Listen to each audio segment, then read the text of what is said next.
जी, very good very good afternoon everyone. So बहुत सारे सवाल हैं आप लोगों के कि सर लास्ट 7 दिन में कैसे तैयारी करें, किस तरह से तैयारी को कैरी फॉरवर्ड करें कि हम इस बार का आरजेएस प्री 2025 हम क्वालिफाई कर पाएँ। इस बार का जो आरजेएस है वो थोड़ा सा उस साइड पर आप समझ सकते हैं कि इस बार का जो आरजेएस है वो कांस्टेंट हार्डवर्क एफर्ट जो भी आपके हार्डवर्क का आउटकम होगा वो इसका पूरा मतलब पता लगेगा आउटकम आपका क्या रहेगा। सेकंड वो बात ही समझिए कि लास्ट 7 दिन में हम क्या करें सर। देखिए अभितान लॉ अकेडमी में आपको बहुत सारा मटेरियल सेंड किया गया है और we have forwarded more than 50 PDFs to you. कुछ पीडीएफ हैं जो कि इंपॉर्टेंट हैं, उस रिगार्डिंग हम लोग उसको डिस्कस कर लेते हैं। लास्ट 7 दिन की स्ट्रेटेजी में इसी पीडीएफ के थ्रू आपको समझाने की कोशिश कर देता हूँ। जो पहला पीडीएफ हम लोगों ने शेयर किया था, ये जो पीडीएफ हम लोगों ने आपको फॉरवर्ड किया है, इसमें टेंटेटिव क्वेश्चन है आरजेएस 2025 के।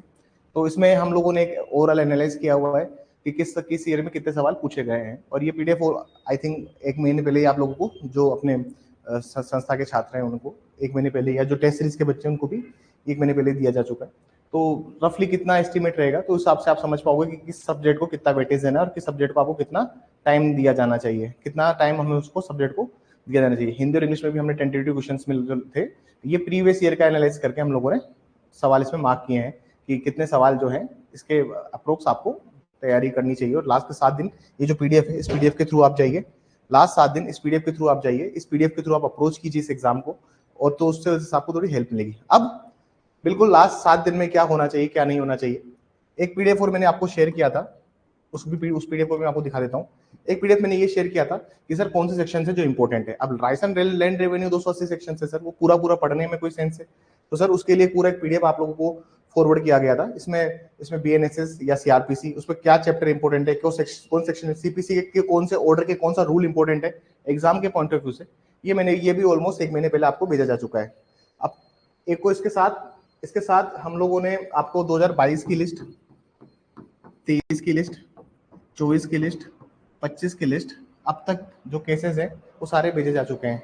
इस साल जो इंपॉर्टेंट जजमेंट है जो आने की, जिसकी प्रोबेबिलिटी सबसे हाई है, एक तो देखो ओम प्रकाश अंबेडकर जो है वो जजमेंट प्लीज इस बार मेरे को जो लगता है, क्योंकि लास्ट टाइम सुप्रियो वाला जो था उसके ऑलरेडी हम लोगों को घोषणा की थी कि वो आएगा। इस बार ओम प्रकाश अंबेडकर को पूछने की बहुत ज्यादा संभावना है। तो प्लीज ये जो पीडीएफ की जो भी केस क्लोज की पीडीएफ्स हैं, ये प्लीज इनको एक नेग्लेक्ट मत कीजिएगा। लास्ट ईयर जो पीडीएफ सर्कुलेट की थी संस्था से, 5 केसेस आए थे आरजेएस 2024 में, 4 केस उस पीडीएफ से थे। तो प्लीज इन पीडीएफ को हल्के में मत लीजिएगा। लास्ट के 7 दिन है, जो बच्चा इस अभी तक संस्था का बच्चा इस पीडीएफ को नहीं पढ़ा था, प्लीज पढ़ना स्टार्ट कीजिए। ये जो पीडीएफ है ये बहुत इंपॉर्टेंट है। केस क्लोज की लिस्ट जो है, दूसरी चीज इंपॉर्टेंट है सर, यहाँ पे सारे इंपॉर्टेंट सेक्शन जो भी आपके लिए प्री के पॉइंट ऑफ व्यू से जो बनते हैं उसमें हम लोगों ने यहाँ पर मार्क करवा दिए हैं। तो प्लीज इनको देख के जाइएगा। अब मैं उस पॉइंट पे आता हूं कि किस तरह से आपका लास्ट 7 दिन की स्ट्रेटेजी होनी चाहिए, क्या चीज आप फॉलो कीजिए लास्ट 7 डेज में। हम उसको थोड़ा सा देख लेते हैं। देखिए लास्ट 7 डेज की जो स्ट्रेटेजी है इसको देखिए एक बार। ये जो अंतिम 7 दिन है इसको अगर आप एक बार एनालाइज करोगे तो अंतिम 7 दिन में 30+ सब्जेक्ट्स हैं। आरजेएस निकालने का सिंपल एक पैटर्न याद रखिए, जब कभी भी आप आरजेएस दे रहे हैं, प्रीलिम्स का हमेशा एक फंडा होता है, उसको याद रखिए। प्रीलिम्स में मेजर, माइनर और हिंदी और इंग्लिश। मेजर सब्जेक्ट राजस्थान में बहुत सारे सब्जेक्ट ऐसे हैं जो माइनर हैं लेकिन मेजर की तरह पूछे जाते हैं, या बहुत सारे सब्जेक्ट ऐसे हैं राजस्थान में जो है मेजर लेकिन पूछते हैं उनको माइनर की तरह।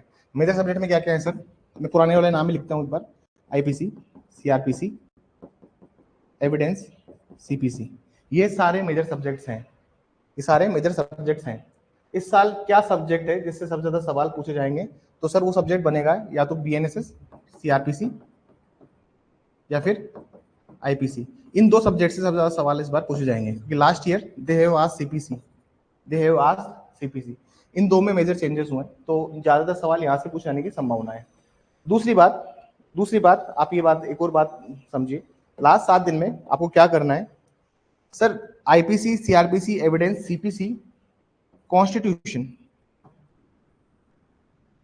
मेजर का मतलब है कि सर यहाँ से 30 से 35 नंबर का सवाल आ रहे हैं, माइनर मतलब है सर माइनर 30 से 35 सवाल यहाँ लेके जा रहा है और हिंदी इंग्लिश अपना 30 मार्क्स का होता है। तो sir CPC, CrPC, IPC, evidence, ये 4 सब्जेक्ट हो गए। 5वां कॉन्स्टिट्यूशन, छठा फैमिली लॉ। फैमिली लॉ में हिंदू और मुस्लिम दोनों ही आप इसमें इंक्लूड कीजिएगा। कॉन्स्टिट्यूशन जो है मेनली केस लॉज इसमें आएंगे, मेनली केस लॉज आएंगे सर, मेनली केस लॉज आएंगे और जो भी आर्टिकल्स आपको बताए हुए हैं उनको आप कीजिए। फैमिली लॉ, फैमिली लॉ में से सर अगर आप जितने भी एक्ट्स हैं उसको अगर आप रफली एनालाइज करोगे तो यहां से भी 4 से 5 नंबर के सवाल पूछेंगे।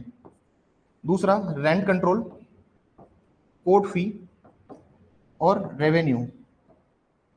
सर ये 5 से 6 मार्क्स का पैटर्न इस बार लेके जाएगा। वो इसलिए लेके जाएगा सर क्योंकि जब राजस्थान रेंट कंट्रोल एक्ट आता था अकेला, जब सिर्फ ये सिंगल माइनर हुआ करता था तो ये 3 से 4 मार्क्स लेके जाया करता था, लेकिन राजस्थान का वेटेज बढ़ाने के लिए ये कोर्ट फीस और रेवेन्यू से 5 से 6 नंबर के सवाल पुट करेंगे।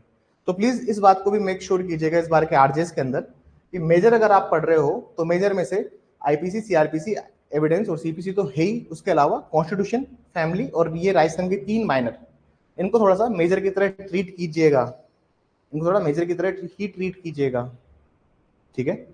हाँ, अब कुछ मेजर ऐसे हैं जो बाकी स्टेट में अगर आते हैं तो उनसे बहुत अच्छे सवाल पूछते, लेकिन राजस्थान में इतना नंबर नहीं पूछा जाता। जैसे टीपीए, टीपीए माइनर की तरह पूछते हैं सर, इसको 2 से 3 मार्क्स में आता है। एसआरए 1 या 2 सवाल, कॉन्ट्रैक्ट 2 या 3, मैक्सिमम 3, उससे ऊपर नहीं जाएंगे। तो सर ये मेजर है लेकिन इनको माइनर की तरह पूछते हैं और ऊपर ऊपर से पूछते हैं, बहुत डिटेल में जाके नहीं पूछा जाता। एसआरए, तो ये जो सब्जेक्ट्स हैं ये बेसिकली माइनर की तरह ही पूछे जाते हैं और बाकी जो सब्जेक्ट्स हैं जैसे आईटी एक्ट है। अब कुछ सब्जेक्ट्स ऐसे हैं जिसमें केस लॉस पूछते हैं सर, इसमें केस लॉस को ओपनली केस लॉस ही पूछे जाते हैं हाईकोर्ट द्वारा। इसमें सर एक तो है आपका आईटी, एक पीयूडीआर पीयूसीएल वाला जो जजमेंट 2021 का वो भी आप कीजिएगा, एक अनुराधा बसीन है उसको भी कीजिएगा। एनआई, कॉन्स्टिट्यूशन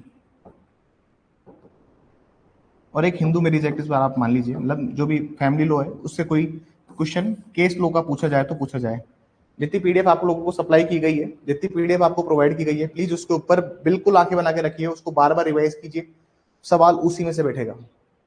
और बेटा है, ऐसा नहीं कि सवाल बैठा नहीं है, मैं सिर्फ ऐसे हवाबाजी करके आपसे चला जाऊं, सवाल बैठे हैं और ये मैं नहीं, स्टूडेंट्स आप खुद कहेंगे। तो प्लीज वो पीडीएफ पे जोड़ दीजिएगा, वो पीडीएफ पे प्लीज लास्ट मोमेंट पे जोड़ दीजिएगा। जितना मैं आपको 7 दिन, लास्ट 7 दिन की स्ट्रेटेजी बता रहा हूँ उसको तैयार कर कीजिए। अपने सिलेबस को 3 पार्ट में डिवाइड कीजिए, मेजर, माइनर, हिंदी और इंग्लिश। सिलेक्शन चाहिए। एक स्टूडेंट का आज ही मैसेज आया था मेरे पास कि सर कितना 27 वाले पेपर में कितना स्कोर हमारा बनना चाहिए, कितना स्कोर हो कि हम समझे कि हाँ सर एग्जाम निकल जाएगा। भाई इतना स्कोर हो हमारा एग्जाम निकल जाएगा। तो अभी ये सवाल इन्होंने पूछा मैडम ने कि सर कितना स्कोर हम लेके जाएं कि हमारा एग्जाम क्लियर हो जाए, मतलब इतना स्कोर तो हमारा बने। तो सर इसका सिंपल सा आंसर ये है कि कट ऑफ कुछ नहीं होती सर एग्जाम्स में। मैं कट ऑफ में बिलीव नहीं करता, मैं बिलीव करता हूँ सेफ स्कोर में, कि ये स्कोर सेफ रहेगा जिससे आप जिस दिन आप 27 को एग्जाम देके आए उसी के दिन अगले दिन आप 28 जुलाई से मेंस के लिए लग जाओ। मतलब बाकी बच्चे वेट कर रहे हैं रिजल्ट आने का, लेकिन आपके पास में 20 दिन एक्स्ट्रा है। हाईकोर्ट देते हैं 45 दिन रिजल्ट के बाद, आपके पास 20 दिन है। मतलब आप बाकी को मिल रहे हैं 1.5 महीना, आपको मिल रहा है मोर देन 2 मंथ्स, आपको 60+ डेज मिल रहे हैं। तो मतलब जो होता है सर सेफ स्कोर होता है, जो 20 दिन का फायदा उठाएगा वो एग्जाम में जीत में रहता है, लीड वहां मिलती है। तो सेफ स्कोर क्या रहेगा? सेफ स्कोर रहेगा सर 82, 85 अगर आप लेके आ रहे हो तो अपने आप को आप सेफ स्कोर में लेके आना, क्योंकि पेपर अभी नहीं आया है सामने मेरे। तो कट ऑफ के बारे में तो मैं एक सेपरेट वीडियो, जिस दिन पेपर होगा उस दिन पेपर सॉल्विंग और कट ऑफ एनालिसिस, क्या कट ऑफ जाएगी, किस हिसाब से कट ऑफ जाएगी, पेपर क्या रहेगा, किस हिसाब से पेपर बनेगा, उसके लिए एक डिटेल वीडियो बाद में आ जाएगा। लेकिन सर पेपर में यही सोच के जाइएगा कि मुझे मैक्सिमम स्कोर करना है और बहुत ध्यान से चीजों को रीड आउट करना है, बहुत ध्यान से चीजों को रीड आउट करना है। दूसरी बात, मैं तो ये जनरल बात आपसे कर देता हूँ सर, जब भी आप पेपर सोल्व कर रहे हैं, अगर आप पढ़ाई कर रहे हैं माइनर सब्जेक्ट्स को, अगर आप माइनर सब्जेक्ट्स को पढ़ रहे हैं तो एक चीज का ध्यान रखना, जितने भी एक्सप्लेनेशंस दिए हुए हैं, जितने भी एक्सप्लेनेशंस दिए हुए हैं या प्रोवाइजोस दिए हुए हैं, जितने भी परंतुक हैं या स्पष्टीकरण है सर, या फिर